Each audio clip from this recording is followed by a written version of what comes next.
உங்கள் தந்தி தொலைக்காட்சியில் பிரம்மாண்டமான காட்சி அமைப்புகளுடன் சாணக்கிய தந்திரம் தினமும் இரவு 8 மணிக்கு. முன்னாள் அமைச்சர் மனோ தங்கராஜின் செயல்பாடுகள் குறித்து கன்னியாகுமரி மாவட்ட மக்கள் தெரிவித்த கருத்துக்களை பார்க்கலாம்.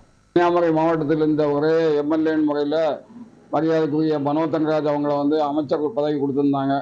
அந்த அமைச்சர் மாவட்டத்தில் உள்ள வளர்ச்சிக்காக ரொம்ப பாடுபடுவாங்கன்னு நாங்கள் எதிர்பார்த்த மக்கள் எல்லாம். ஆனால் இந்த கன்னியாகுமரி மாவட்டத்துக்கு ஒதுக்கீடு செய்யப்பட்ட ஒரு தொழிற்பேட்டை கூட தூத்துக்குடிக்கு போயிட்டு இப்படி பல வளர்ச்சிகள் கன்னியாகுமரி மாவட்டத்துக்கு செயலிழந்து வாழ்ந்துக்கூடிய ஒரு பெரிய அளவில் முன்னேற்றம் என்பது இல்லை. மிஸ்டர் மனோ தங்கராஜ் மினிஸ்டராக இருக்கும்போது நாங்கள் ரொம்ப எதிர்பார்த்தோம். எங்களுடைய மாவட்ட வளர்ச்சிக்கு எல்லா விதத்துலையும் அவர் உதவுவாருங்கிறது நம்பிக்கையோடு இருந்தோம். எலெக்ஷனுக்கு முன்னால் அவங்க நிறைய எலெக்ஷன் மேனிஃபெஸ்டோவில் கொடுத்துருந்தாங்க. நான் ஐடி பார்க் பண்ணுவேன், ஏர்போர்ட் பண்ணுவேங்கிறதெல்லாம். ஆனால் ஒன்றுமே இது வரைக்கும் நடக்கலை. எந்த மினிஸ்டரும், எந்த எம்பியும், எந்த எம்எல்ஏ வந்தாலும் எங்களுடைய மாவட்டம் எந்த ஸ்டாண்டர்டில் இருக்கோ அதே ஸ்டாண்டர்டில் தான் இப்போ வரைக்கும் இருக்குது.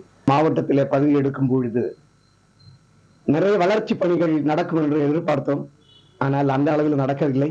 இனி வருங்காலங்களில் எடுக்கக்கூடிய ஒரு அமைச்சர் இந்த மாவட்டத்தில் எடுக்குமே ஆனால் இந்த கன்னியாகுமரி மாவட்டத்தில் நல்ல வளர்ச்சி பணிகள் எடுக்கிற மாதிரி ஒன்று எடுத்தா ரொம்ப நல்லா இருக்கும். நன்றி.